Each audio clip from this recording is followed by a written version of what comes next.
Hey, what's up, guys? Welcome back to ATWP Coast to Coast. And before we get started, I thought I would let you guys know that if this is your first time watching my videos, there's a link in the description where you guys can get a general understanding of what Coast to Coast is and what all the checkpoint names are. So for this week, we're talking about Checkpoint 4, and Checkpoint 4's name is going to be Aquarius. Aquarius is going to be the ultimate determiner for the outcome of Coast to Coast, at least in terms of my bodily functions and whether or not I'm going to be able to complete Acer and make it for the Pacific Row. There's around a 12,000 kilometer cycle, two swims totaling 65 kilometers, and a ruck run at a distance of around 1,000 kilometers. This is going to take place over the course of two countries at a sum of around 78 days, putting my total time in Coast to Coast at around 190 days in total, leaving me with only 88 days to complete Acer and Hewlett Packard. Over the duration of Aquarius, I lose all access to satellite level GPS and distance metrics from tech coordinates to tell myself how far and where I am. Not only will I be dealing with multiple terrain types from different countries such as deserts, mountains, plains, and ocean currents, but a large portion of this is going to require me to save as much body mass as possible to get to Hokkaido to begin Acer. Before we get started on all of the locations and whatnot, I thought I would just let you guys know, for those of you who've actually been following the videos, I decided to split Aquarius into two different checkpoints to help counteractualize the distance. Using psychological estimation to determine two unknown distance ruck runs causes a form of sensory destabilization, and it was affecting my work and studying, so I decided to split it back up into two. The immense distance and complexity of Aquarius is going to require me to have multiple checkpoints set up so I can keep track of where I am, what my limits are, and the amount of time I have in each location. So to start, checkpoint 1 is going to be a cycle from western Russia to central Kazakhstan, which will be the location for my resupply point 1. Checkpoint 1 to checkpoint 2, which will be from Belarus to Kazakhstan, or central Kazakhstan, is summed to the area of 3,300 kilometers. Checkpoint 2 is central Kazakhstan to the central border of Russia, and where I will actually lose my full satellite GPS. Checkpoint 2 to checkpoint 3, which is Kazakhstan to Irkutsk, is around the same distance at about 3,400 kilometers. Checkpoint 3 is in Irkutsk and will have resupply point 2, which is some 5,500 kilometers after I started, which is just before the long cycle from checkpoint 3. Checkpoint 3 to checkpoint 4 is also the same distance. It's somewhere in the area of about 3,400 kilometers, but like I said, I don't really know the exact route I'm going to take because I'm going to be using topographic and technographic maps to determine what the best option is. So using distance doesn't really work here because the average cycle distance that I'm going to be under is going to be somewhere in the area of about 300 to 320 kilometers per day at an average of 16 hours. Checkpoint 4 will become Samolsk, which is the southeastern city just before the Strait of Sakhalin, which is a island off of the eastern coast of Russia. So the final distance after the Komsomolsk resupply will be somewhere in the area of about 500 kilometers. It'll probably take me in the area of about 2 days before I get to the first swim in the Sakhalin Strait. Checkpoint 5 is the first swim of Sakhalin, which is summed to the area of 7 kilometers and will be a good introductory swim, which is going to be conducted without fins. Checkpoint 6 is a ruck run with the gear attached to my cycle, which is the sum of 800 to 1,000 kilometers. I'm not very sure what the exact distance is. Like I said, once I get to central Russia, I lose all of my satellite positioning, and I'm only going to be using maps. So to try and mitigate as much work that I have to do in preparation, I just decided to save the actual distance metrics for when I start the run to try and simulate an unknown environment as best as I can. Finally, checkpoint 7 is Aquarius and is a 55 to 65 kilometer mid-ocean swim. My diet across Aquarius in its entirety is going to have to change. If it doesn't, I'm going to suffer. So let's break this down in parts because if I don't, I will die. For checkpoint 1, it's going to be an increase of my direct diet plan. For those of you that don't know, you'll have to check video link 2 in the description because it's just too much information for me to reiterate that here. This will be to stabilize myself for the desert climate, which will require an increase of monounsaturated fats and weak chain polypeptides to counteract the extreme heat and lack of humidity. Polyunsaturated glycerides and glycogen will only be feasible in Russia because of the less dense pressure system, which will be a little bit easier for my body to metabolize it without going through heat exhaustion. Therefore, to counteract this, my indirect diet plan is going to increase to about 50% over the duration of checkpoint 1 to checkpoint 2.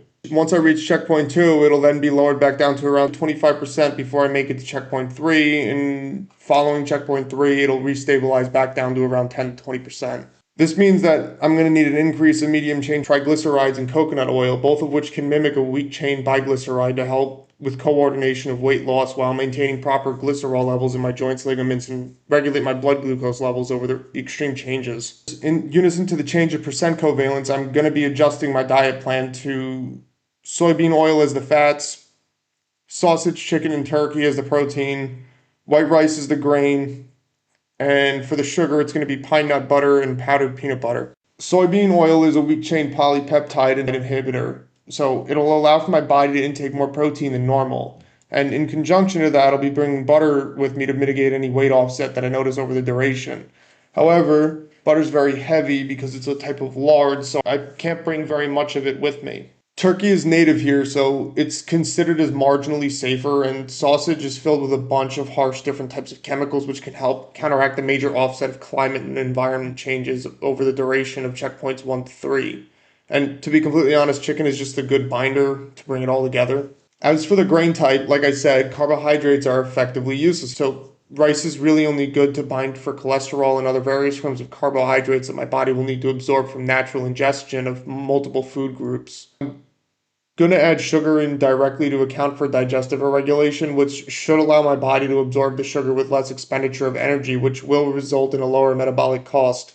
Finally, the only extra snacks I will be bringing with me here are Cadbury chocolate bars. They're heat resistant and completely isolated from melting. They'll actually burn before they melt, making it a really useful side treat for while I'm in the middle of the desert.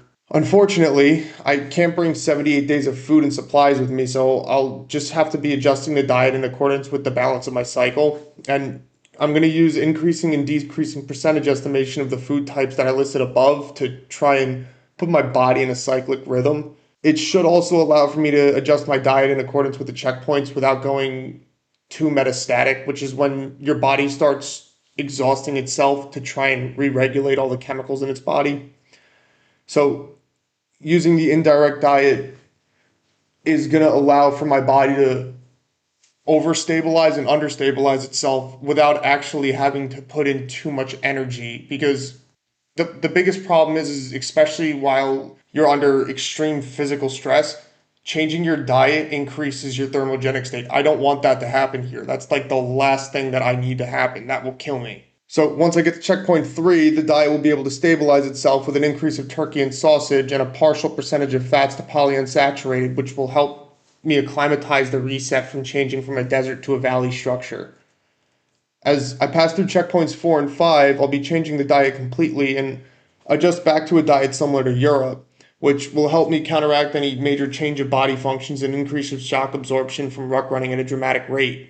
I need to remember that I need to change my diet plan about 4 to 8 days before I get to Sakhalin. Otherwise, my body's going to most likely suffer some form of tear, break, or rupture. The increase of polypeptides and polysaturated and unsaturated fats will stabilize my hormones and increase the oxide levels in my bone density to allow for buoyant swim across the Soya Strait. Because of the immense distance, my body's going to go under extreme changes. And to mitigate shock, I have no choice but to drastically increase my indirect diet, which can help stabilize my body metrics long enough to be able to handle the extreme load and complex environment structures of ruck running in a mountain terrain. Like I said before, I can't really train for this in one sitting, and you all need to understand that I've been training at an extreme level for the better part of 10 years, which is the only reason why I can do this without wasting 4 years of everyone's time bouncing back and forth on whether or not I'm going to be able to complete this, because nobody wants to hear that. So while yes, training is important, it's only important for the foundation, so ruck running, cycling, and swimming are really the only things I can do here, which will ensure my body doesn't forget how to do those activities, which will lead to a break, sprain, tear, or fracture, and will ultimately cause me to fail, die, or suffer some form of paradoxical handicap that will require me to do this whole thing again. In the previous videos, I annotated on that fact. My body will undergo extreme changes during this, so training the way I would train for a marathon here not only is impossible but nonsensical, which will ultimately lead me to fail, forget, or give up, none of which are viable. Fear tends to set in from overconfidence, not a lack thereof. So the only way I can adequately train for this is by simulating the same environment in some form of similarity. So for ruck running, it's running 200, 300 kilometers. And for cycling, it's the same concept. All of that can allow for me to increase the complexity over a duration of time, meaning at 6 months, I have to have, at the very least, a baseline of gear and equipment to train. So for right now, it's basic oxidation and weight training to get my body comfortable with complex changes. Aquarius clearly has a lot, and I decided not to make a big deal out of the swims and just named a checkpoint after a computer system with a similarity for the fun part. It's just not worth splitting Russia into 10 different computer names for self appeal. While, yes, it would be cool, 10 videos just seems like a lot for something that's really only meant to take place over the course of Russia. I'm going out of my way to go to Kazakhstan, but I want to do that, so I'm going to go do that. So, to try and mitigate as much distance metrics as possible, I'm only using general visual orientation for Aquarius because setting up for a perfect outcome for a third of the entire cycle just isn't really worth it. So once I get to Eastern Russia by the border of Sakhalin, it's basically just going to be by myself, no phone, no cycle, and just getting myself resituated as fast as possible so I can complete the southern ruck run to the south shore of Sakhalin so I can begin the swim and get moving on Acer. The swim's really only 7 kilometers, so it's not something that I'm worried about. Is it going to be more difficult without fins on? Yeah, but it's just going to be a little bit slower. I could still do it in about maybe an hour and about an hour and 45 minutes, maybe 2 hours at most. It depends on the current. And then once I get to Sakhalin, I'll probably take the rest of the day off just because I'm going to be tired from all the excitement and whatnot. And then that begins the unknown distance ruck run. But like I said, the unknown distance, the only hard part about it is going to be the ruck run itself. The distance really isn't that far, it's only about 800 kilometers. Once I get down to the southern tip of Sakhalin, I'll probably take 2 or 3 days of rest just to make sure that my body's physically attuned and capable to make it the 50 some odd kilometers. There's a major current way that runs on an eastern heading from north of Soya Bay, so because of that, my I'm gonna have to swim on an angle. So the actual distance of the Soya Strait is only about 44 kilometers, but because of the hourly current of about 2 kilometers, I'll probably wind up having to swim closer to 60. Once again, it's not anything that I'm worried about. It's not really anything difficult. It's not, and by difficult, it means that it's not something out of the realm of my physical capability. For most people, it's impossible, but I'm at a higher physical level, and I don't mean that like in a rude manner. It's just honest. I don't really have to worry about too much on the cycle, but I'm gonna be on that cycle for the better part of 65 days. So the second I touch ground in Sakhalin, I could blow out my kneecap or tear an ACL or a ligament or some other various form of physical deformity which can leave me permanently handicapped or debilitated in the middle of a country where I mean I speak Russian, but that's not the point. So only time will tell. For right now, it's just the continued training, and then in about 3 months from now, I'm going to start increasing the tempo of the days that I'm away for. But to try and mitigate as much offset as possible, I'm keeping it light for now, and slowly increasing um, the difficulty in what I'm doing as time progresses. So when I'm at the gym, it's an extra workout or two every week. When I'm training in some other various form, I'll add a little bit of extra gear. So for swimming, I'm adding a pack. For swimming, I'm adding a camel pack. Next week, I add my flippers. The week after that, I add a heavier pack. The week after that, I do a full gear loadout while simultaneously doing longer runs, longer rucks, longer walks, and longer cycles. So there's not really much else I can do or say about it at this point, but the only thing that I can say is that Aquarius is just going to be extremely difficult and taxing. The immense amount of distance, the loss of GPS, the swim, and the ruck run are going to be not only shocks to me, but they're going to be extremely detrimental to my psyche and my level of focus. And it's really only just going to deteriorate me for Hewlett Packard. I'm not saying that Acer isn't going to be a challenge. I'm just saying that Acer in general is just going to be the icing on the cake to really deteriorate my body to a level that I may not be able to come back from. So, with that being said, I'd like to thank the 3 viewers who are still watching for watching, and I will see you guys in the next video. Thanks, y'all. Peace.